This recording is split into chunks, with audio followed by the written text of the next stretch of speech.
देखिए, गढ़वाल विधानसभा क्षेत्र में ही फिलहाल हम मौजूद हैं और दौरा कर रहे हैं और लोगों से भी जानने का प्रयास कर रहे हैं कि भैया आपके क्या क्या कारण हैं और अगर कारण है तो वो क्यों है और अगर परेशानियां हैं तो वो क्यों है। अब जैसे गणेश गोदियाल जी का जो प्रचार है वो जोरों शोरों पर चल रहा है और लोग कह रहे हैं कि प्रचंड बहुमत से वो यहाँ पर सांसद बनेंगे और हमारी सभी समस्याएं सुलझाएंगे।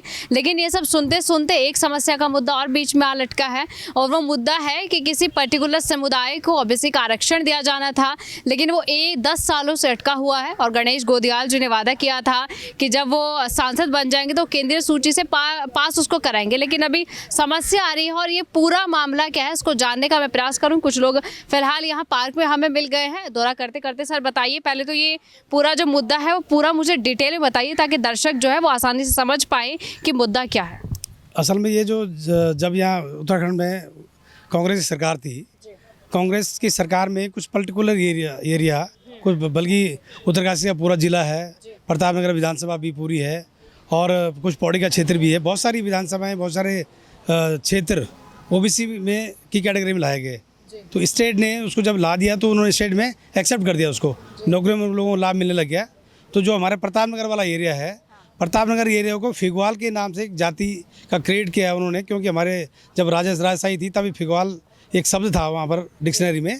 उनको उसी जाति के उपलक्ष्य में उनको जो है उस कैटेगरी को फिगवाल के रूप में दिया गया और उसको ओबीसी कैटेगरी दिया गया।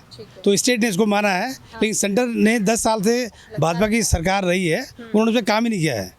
तो गोदियाल जी ने उसी पर्पज में क्या है कि उन्होंने बल्कि ये भी कहा है साथ में कल कहीं और पर, यहाँ पर तो ये कहा कि मैं उसको सेंटर में पास करवाऊंगा और आज उन्होंने ये भी कहा कि मैं पूरे पर्वतीय क्षेत्र को कि ओबीसी कैटेगरी में लाने की कोशिश करूँगा। अच्छा सर, मुझे बताइए कि आप क्यों चाहते हैं कि पूरा पर्वतीय क्षेत्र जो है वो ओबीसी कैटेगरी में आ जाए? ऐसी भावना आपके अंदर आई क्यों? और फिर ये जो मुद्दा 10 साल से लटका रखा है, क्या आपको विश्वास है कि जब गणेश गोदियाल जी का पूरा समर्थन देकर अपने क्षेत्र में लेकर आएंगे तो क्या वो सेंटर से इसको पास करा पाएंगे?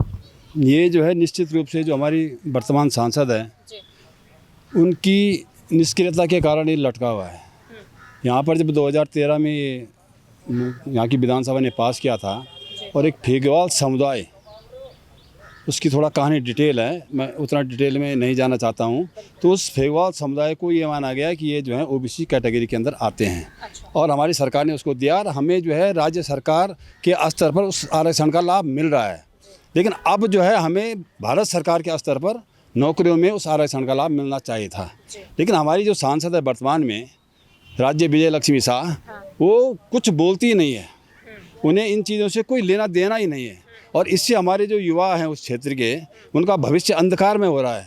उनको भारत सरकार की नौकरियों में कहीं आरक्षण मिलता है, उस आरक्षण का लाभ मिलता है, हम लोग उससे वंचित हैं। इसलिए हम लोगों में आक्रोश है कि हम जो है इनको इस समय हराएं और गोदियाल जी को जिताएं। और गोदियाल जी ने कमिटमेंट किया है कि अगर मैं संसद में पहुंच गया तो निश्चित रूप से मैं इस आरक्षण के लाभ को और केंद्रीय सूची में इसको शामिल करवाऊंगा। इसलिए हम गोदियाल जी की बात कर रहे हैं। ठीक है सर, देखिए ये बात तो, सर आपका नाम?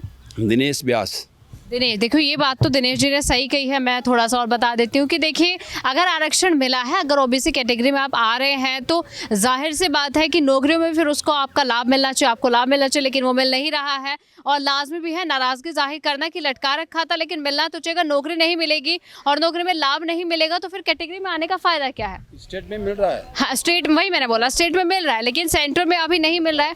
उसी के लिए लोग आवाज़ उठा रहे हैं। सर आपको क्या लगता है कि अगर नौकरियों में इसको ये सेंटर से अगर पास हो जाता है और नौकरी में लाभ मिलने लगेगा, उसके बाद आपकी कोई शिकायत रह जाएगी? और कितना ज़रूरी हो गया है ये कि सेंटर में आने के बाद इसका लाभ मिलना ही चाहिए आपको? नहीं, सेंट्रल में देखिए कई ऐसी समस्याएं थी। कल जब सभा हुई थी तो हमारे द्वारा या अन्य कार्यकर्ताओं द्वारा अपने अपने क्षेत्र की समस्याएं रखी गई और जैसा कि मैं नगर पालिका परिषद इस क्षेत्र का निवर्तमान अभी सभासद हूं, तो हमारे द्वारा काफ़ी क्षेत्र की काफ़ी समस्याएं रखी गई। जैसे वर्तमान में क्या चल रहा है कि जो अभी घर घर हर घर नल हर घर जल का जो योजना थी उसके तहत यहाँ नई लाइनें बिछाई गई पानी की और पहले लोगों के यहाँ मुश्किल से 400 या 500 बिल आता था, आज वही बिल 3000 4000 हो गया है। तो ये बातें हमने अपने सांसद प्रत्याशी के आगे रखी और जैसा कि वर्तमान में अभी एक सीवरेज ट्रीटमेंट प्लांट बनाया गया नमामि गंगे के द्वारा, तो पहले उसमें क्या होता था कि पूरे क्षेत्र में जब वो बना, अभी हमारा जो ढालवाला क्षेत्र है, ढालवाला क्षेत्र अभी उस सीवरेज ट्रीटमेंट प्लांट से नहीं जुड़ा है। वो नीचे शीशम झाड़ी वाले क्षेत्र हैं या अन्य ऋषिकेश के क्षेत्र हैं जो उससे जुड़े हैं, कनेक्ट हैं। उसकी जो जितनी भी दुर्गंध थी वो इस क्षेत्र को झेलनी पड़ी, जिसके अवज़ में हम क्षेत्रवासी कई बुजुर्गगण काफ़ी सारे बीमार भी हुए। साथ में हम शिकायत लेके एक्शन साहब के पास भी गए थे। पर अभी वर्तमान में कि क्या है, कभी काफ़ी बार ऐसा होता है कि दुर्गंध आती है, जिससे कि ये समस्याएं हमने अपने सांसद प्रत्याशी के आगे रखी और उन्होंने हमें विश्वास दिलाया है और हमें यकीन भी है कि जब वो अगर जनता हमारी उन्हें अपना आशीर्वाद देकर जिताती है तो ये काम ज़रूर होगा। मैं इस चैनल के माध्यम से जनता तक कहना चाहूँगा। देखिए, समस्या सही बात है और दुर्गंध से सभी लोग वहाँ पर रहते हैं, तो दुर्गंध तो जो है देखिए परेशान करती ही है, लेकिन प्रत्याशी ने इनको आश्वासन दिया है कि वो ज़रूर करेंगे। सर, आपकी कुछ समस्या, आप कुछ कहना चाहेंगे? मैं ये कहना चाह रहा हूँ कि जैसे कि कोई भी सरकार जैसे बोलते हैं कि ओबीसी में कर दिया, वो कर दिया, और लड़के जो है ग्रेजुएट डिग्रियाँ लेके घूम रहे हैं, फिर भी जो है उनको जो है नहीं मिलता है, तो मिलना चाहिए। बल्ले की भावना सरकार के अंदर नहीं होनी चाहिए कि वो सरकार ने किया है तो हम मंजूर नहीं करेंगे, ये गलत बात है। बदले की भावना नहीं होनी चाहिए, सरकार है और जनता का विकास देखना, जनता की भलाई देखना तो भाई आप ही के हाथ में है। अब देखते हैं सांसद प्रत्याशी जो है इनके वादे तो इनसे कर रहे हैं, अब देखना होगा कि जनता ताज जब इनके सर पर पहना देगी, अपने क्षेत्र पे ये आ जाएंगे तो जनता की उम्मीदों पर और जनता की समस्याओं पर, उनके निदान पर, उनके समाधान पर ये कितना खरा उतरते हैं। जब तक परिणाम आएंगे और पता चलेगा कि जनता ने अपना ताज किसके सर पहनाया है, वो भी हम आपको ज़रूर दिखाएंगे, क्या कुछ बदला है वो भी हम आपको ज़रूर दिखाएंगे। तब तक के लिए आप देखते रहिए संवाद 365। आपकी इस पर क्या राय है, हमें कमेंट कर जरूर बताएं। इसके साथ ही आप हमारे YouTube चैनल को सब्सक्राइब कीजिए। आप हमें Facebook, Instagram, Twitter और कू ऐप पर फॉलो भी कर सकते हैं। और संवाद 365 के साथ एक क्लिक में जुड़ने के लिए डाउनलोड कीजिए संवाद 365 ऐप।